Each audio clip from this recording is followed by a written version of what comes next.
Sekarang kita akan bahas terkait GERD, Dok. Oh, GERD itu nama makanan. GERD. GERD itu apa sih, Dok? Orang-orang yang mungkin susah tidur itu bisa jadi penyebabnya adalah GERD.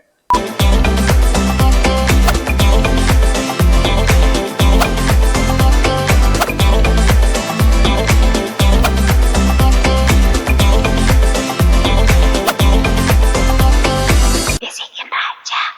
Bincang asik bareng Raja. Kalau misalnya gejala umum ya, yang sering banget pasien-pasien keluhkan itu biasanya apa aja nih? Ya, jadi seperti kalau misalnya teman-teman sahabat sehat Raja ngelihat di Instagramnya Dr. Rosi yang centang biru itu, nanti udah follow belum? Udah dong. Bener ya. Dong, nah, nanti teman-teman bakal lihat tuh ada bagaimana testimoni dari salah satu pasien saya. Biasanya mereka datang dengan keluhan rasa cemas, cemas yang seperti kadang-kadang berlebihan, ada rasa seperti berisik di telinganya. Itu yang ketika udah kronis berlebihan, atau ada rasa seperti dada yang terbakar, rasanya nggak sembuh-sembuh nih dok, saya udah berobat dengan obat-obatan buat menurunkan asam lambung dengan yang biasa, kok nggak mereda-reda. Nah, misalnya dadanya panas tadi ya, dadanya panas, bahkan sampai nyeri tenggorokan. Nah, itu yang sering biasanya pasien datang. Atau biasanya pasien itu kadang-kadang datang ketika udah mulai rasa cemas yang berlebihan mengakibatkan pasien itu nggak bisa istirahat atau tidur. Sehingga obat-obatan GERD kadang kita juga perlukan seperti obat-obatan misalnya antidepresan, anti-anxiety untuk mengurangi faktor pencetus peningkatan asam lambung tersebut dan menghindari cemas yang berlebihan. Kompleks ternyata ya dok. Iya, kayak ini cerita sinetron.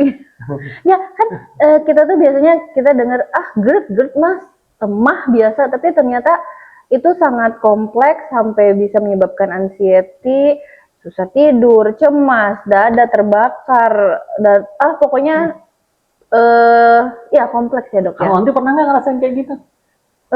Kayaknya enggak ya, kan Aonti kan generasi soleh hagi milenial masa kini ya. Oke dok. Nah kalau misalnya kita lihat, dokter dari tadi bilang pola hidup, pola makan, pola hidup, pola makan.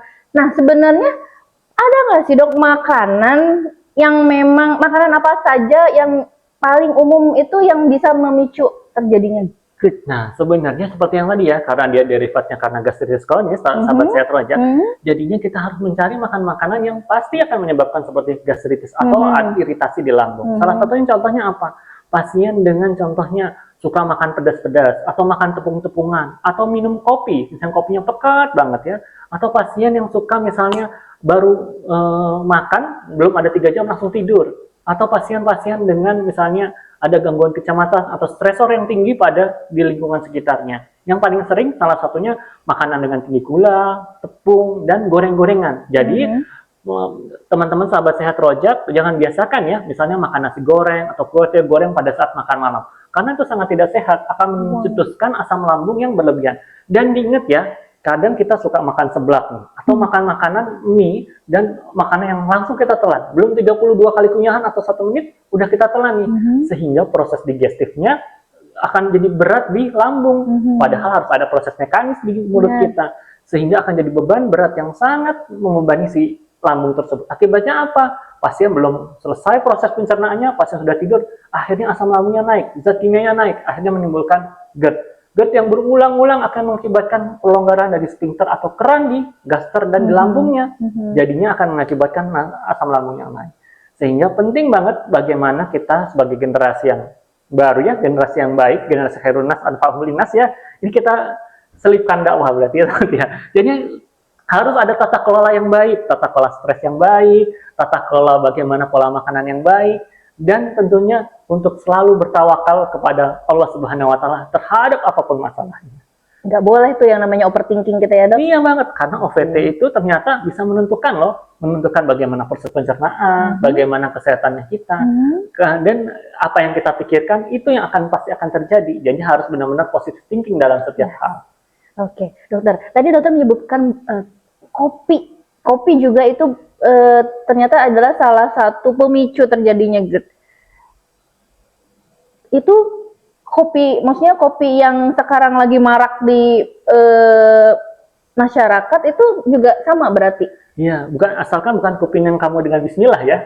Nah, kopi, jadinya sebenarnya nggak semua kopi tuh. Kita masih bisa loh minum kopi sahabat sehat Roja. Oh, boleh, masih boleh. Asalkan ibarat kopi yang tartar cafe-nya lebih rendah. Contohnya yang kadar misalnya nggak asam. Kayak contohnya Arabica. Kayak misalnya Arabica itu kan kalau misalnya rasanya ada sensasi asam ya. Terus ingat, kadang-kadang yang bukan kopinya yang bikin kanker, creamernya atau gulanya yang berlebihan.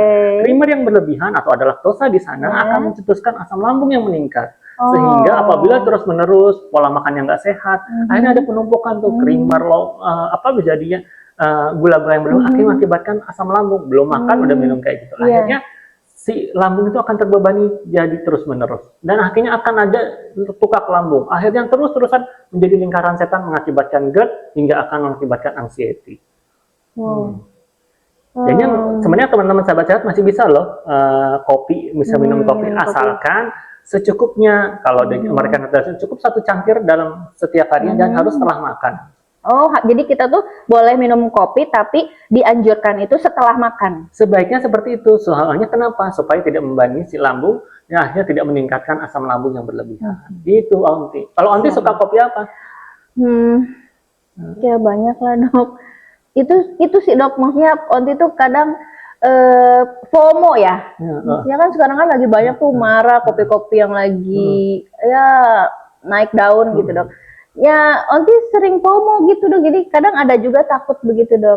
Iya, jadinya pada nggak usah minum-minum yang ikut-ikutan kayak gitu, harus benar-benar apalagi jangan suka minum kopi sambil makan seblak ya. Itu paket komplit ya. Menuju rumah sakit rojak gitu nanti jadi pasien saya. Jadi teman-teman jangan suka rajin-rajin makan seblak, apalagi dicampur sama kopi. Sip dok. Nah kalau teh gimana dok? Nah sebenarnya sama ya. Sebenarnya teh itu boleh diminum, cuman tadi secukupnya, karena memang dia ada asam, sensasi asam segala macam.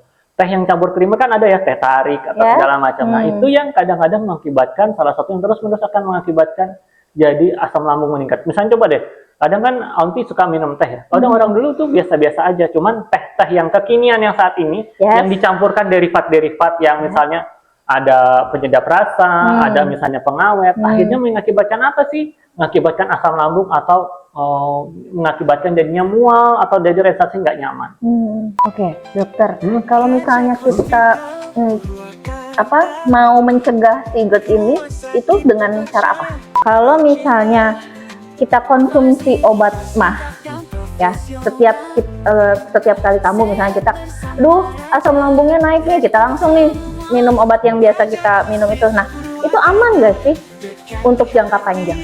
Layanan prima, selalu peduli dengan senyum dan tulus hati untuk sehat kita semua di sini. Dirajak Hospital.